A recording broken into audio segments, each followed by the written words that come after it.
Bihar assembly ఎన్నికల ఫలితాలపై సర్వత్రా ఉత్కంఠ నెలకొంది. ఏ సంస్థ సర్వే అంచనాలు నిజమవుతాయన్న చర్చ నడుస్తుంది.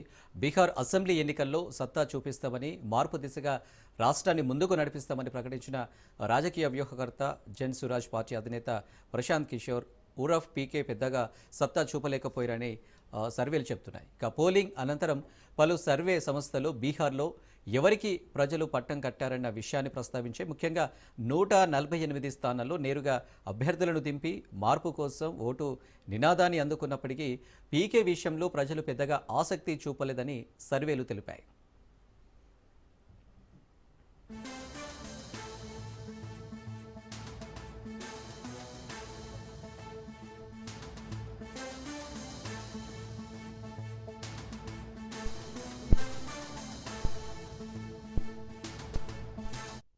తాజా సర్వేల్లో పలు సంస్థలు జన్ సురాజ్ పార్టీ కేవలం 2 నుంచి 3 స్థానాల్లో గెలిస్తే అదే పెద్ద విజయం అవుతుందని స్పష్టం చేశాయి. మరికొన్ని సంస్థలు పీకేను ప్రజలు పెద్దగా పట్టించుకోలేదని తెలిపాయి. దీంతో 1, 2 స్థానాల్లో విజయం దక్కించుకున్నా అది పీకేకు గొప్ప ఫలితమేనని అభిప్రాయపడ్డాయి.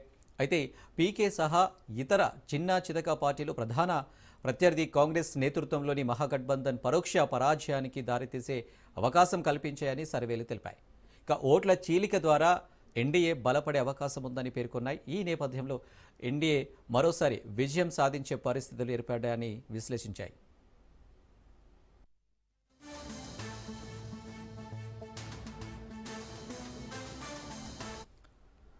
ముఖ్యంగా ఎన్డీఏ ప్రభుత్వానికి వ్యతిరేకంగా గళం వినిపించిన పూర్వాంచల్, ఉత్తరాంచల్ ప్రాంతాల్లో మొత్తం 13 జిల్లాల్లో పీకే సహా చిన్న పార్టీలు ఓట్లను చీల్చాయని సర్వే సంస్థలు పేర్కొన్నాయి.